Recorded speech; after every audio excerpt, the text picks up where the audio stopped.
Welcome back to NewsNation Rush Hour. I'm Nichole Berlie, and to New York now, where the polio virus has been detected in wastewater. Now, prior to this, the disease had not been seen here in the U.S. in a decade.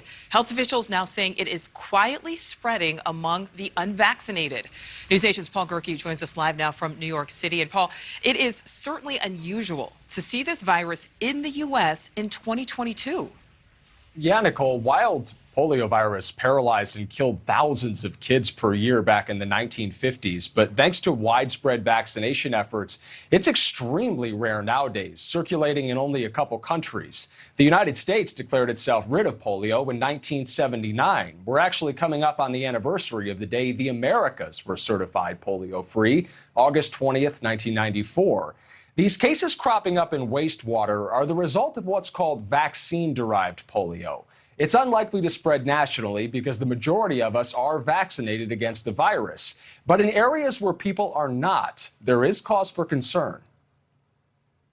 This is an opportunity for vaccine-preventable illnesses to spread again. Dr. Amish Adalja is alarmed but not surprised by the detection of poliovirus in wastewater in several New York counties. New York City sewage samples sent to the CDC indicated the presence of the virus, which means there could be community transmission. It really reflects the fact that their vaccination rates against polio are not high enough in the New York metro area. On July 21st, a Rockland County resident was diagnosed with a paralytic case of polio, the first in the United States since 2013.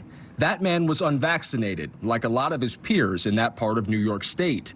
As of August 1st, only 60% of Rockland County residents were fully vaccinated against the polio virus, even fewer in Orange County. New York's statewide average is less than 80%.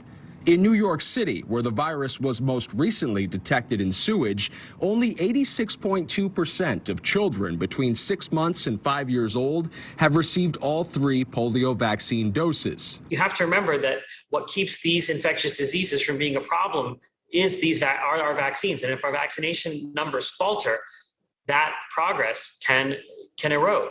Most infected individuals show few symptoms, if any at all. Paralysis occurs in only about 1 in 200 cases. But since poliovirus has shown up in New York wastewater for several consecutive months, Dr. Adalja fears there will be more to come. I don't think this is going to become a widespread issue, but I think we should be prepared to see some paralytic cases resulting. Dr. Adalja's advice to anyone who is unvaccinated or unsure of their status is to get vaccinated. These vaccines are easily accessible, available at doctors' offices. Nichole, he said doing interviews about this lately makes him sad that Americans are seemingly neglecting one of the most important medicinal achievements in our country's history, the polio vaccine. Jonas Salk, the ticker tape parade, this was a monumental achievement at the time, and it seems like in some areas of the country, people have just forgotten about its importance. Yeah, we certainly hope that we don't go backwards. Okay, Paul, thank you. Thank you for watching. Go to newsnationnow.com to find NewsNation on your television provider. And don't forget to click the red subscribe button below to get more of NewsNation's fact-driven, unbiased coverage.